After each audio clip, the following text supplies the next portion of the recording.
আমার নাম তাসলিমা আক্তার। আমি নোয়াখালী জেলা থেকে এসেছি। আমার সাবজেক্ট ছিল সমাজবিজ্ঞান। আমি পরীক্ষা দিয়েছি ইকোনমিক্স সাবজেক্ট থেকে। তো আমাকে জিজ্ঞেস করা হয়েছে সাইজের স্থিতিস্থাপকতা কি, তারপর বাংলাদেশের ভৌগোলিক অবস্থান, বাংলাদেশ কোন মহাদেশে অবস্থিত, তারপর মেলথাসের জনসংখ্যা তথ্য, এবং জিজ্ঞেস করা হয়েছে যে শার্কের মিনিং কি, সাপটার মিনিং কি, এগুলোই জিজ্ঞেস করেছে। তবে ভাইবা বোর্ডের ম্যাডাম অনেক আন্তরিক ছিল, উনি আমাকে অনেক হেল্প করছে। আসসালামু আলাইকুম, আমি মোহাম্মদ রাকিবুল ইসলাম। আমি দিনাজপুর থেকে এসেছি। আমি সমাজ বিজ্ঞানের অর্থনীতি বিষয়ে ভাইবা দিলাম।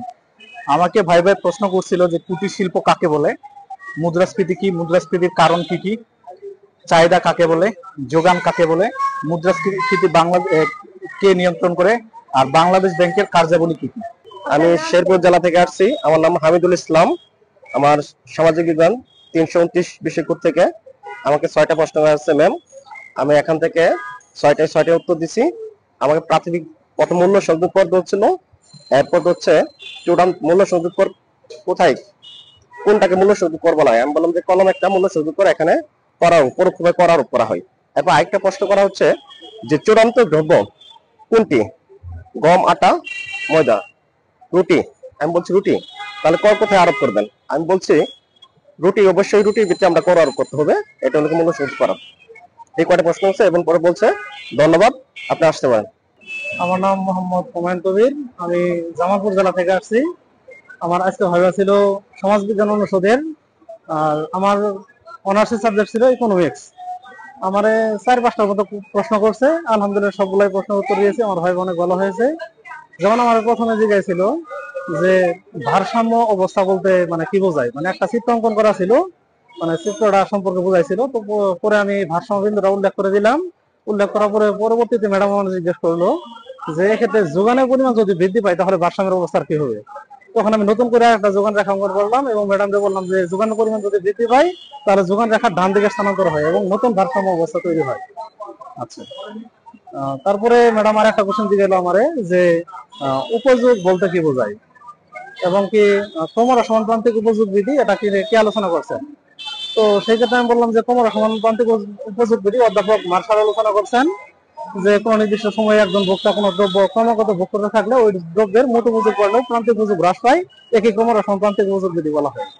আচ্ছা, এরপর ম্যাডাম আমারে আরো জিজ্ঞেস করলো যে এই উপযোগের তো ব্যতিক্রম দিকও আছে, ব্যতিক্রম কি। পরে বললাম যে ম্যাডাম যদি কোনো দ্রব্যের যোগান যদি অতি অল্প হয় তাহলে সেই ক্ষেত্রে দ্রব্যের উপযোগ না কমে বরং উপযোগের পরিমাণ আরো বৃদ্ধি পায়। তখন বললো যে একটা উদাহরণ দাও। পরে আমি বললাম যে ম্যাডাম যেমন চৈত্র মাসের সময়ে কোনো পিপাসার্থ ব্যক্তিকে যদি হোমিও ড্রপারের 1 ফোঁটা পানি দেওয়া হয় তাহলে সেই ক্ষেত্রে তার উপযোগ হ্রাস না পেয়ে বরং উপযোগ বৃদ্ধি পায়। পরে ম্যাডাম বলছে আচ্ছা ঠিক আছে, ধন্যবাদ।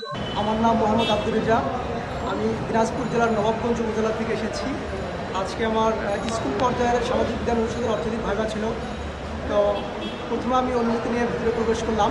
তারপর ভিতরে প্রবেশ করে আমি সালাম দিলাম, স্যারকে আমাকে বসতে বললেন, আমি ধন্যবাদ জানালাম। ফার্স্ট অফ অল আমাকে কোশ্চিন জিজ্ঞেস করেছে যে গ্রেসামের বিধি কী। আলহামদুলিল্লাহ আমি একটু বলতে ধরছিলাম। তো স্যার আমাকে বললেন যে আচ্ছা চাহিদা অপেক্ষক কী বলেন। তো আমি চাহিদা অপেক্ষকটা মানে লিখে চাইলেন, তো আমি লিখে দিলাম। তো তারপর আমাকে জিজ্ঞেস করলো যে আপনার হচ্ছে লন্ডন এবং বাংলাদেশ, লন্ডন একটি রাজধানী কেন এবং বাংলাদেশ একটি দেশ কেন। তো আমি বললাম। তো তারপর আমাকে জিজ্ঞেস করলো মার্কেট ইকুইলিব্রিয়াম কি, বাজার ভারসাম্য। তো আমি বললাম। তারপর হচ্ছে এই কয়টাই আমাকে তারপর আমাকে জিজ্ঞেস করছে রাষ্ট্রের উপাদান কয়টি। তো আমি বললাম স্যার 4টি। তো বলছে কী কী। তো আমি বললাম স্যার জনসমষ্টি, বিদেশ নিবন্ধন, সার্বভৌমত্ব। বলার আগেই স্যার আমাকে বলেন যে আচ্ছা আপনি আসতে পারেন। তো আলহামদুলিল্লাহ আমার ভাইবা অনেক সুন্দর হয়েছে। তো আমি আশাবাদী এবং দৈনিক শিক্ষা.com-কে অসংখ্য ধন্যবাদ লাইভ করে, এবং আমি এই লাইভগুলো দেখে অনেক উপকৃত হয়েছি। তো আপনারাও এখানে ভয়ের কিছু নেই। তো প্রথমে একটু আমিও নার্ভাস ছিলাম, তো তারপর আস্তে আস্তে ভয় কেটে গেল এবং ইনশাল্লাহ আমার ভাইবা অনেক ভালো হয়েছে। ধন্যবাদ আপনাদের।